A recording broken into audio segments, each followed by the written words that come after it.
Директорот на Агенцијата за промоција и поддршка на туризмот Александар Донев влезе во голема авантура.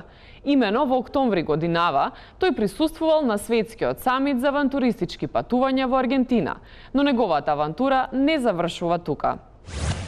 Ниедна добра авантура не почнала со тоа што некој се качил во економска класа. Вели стара мудрост, а ова го знае и директорот на Агенцијата за развој на туризмот. Млеко од пиле, крилца од крави, месен нарезак од еднорог послужени со прибор направен од слонова коска.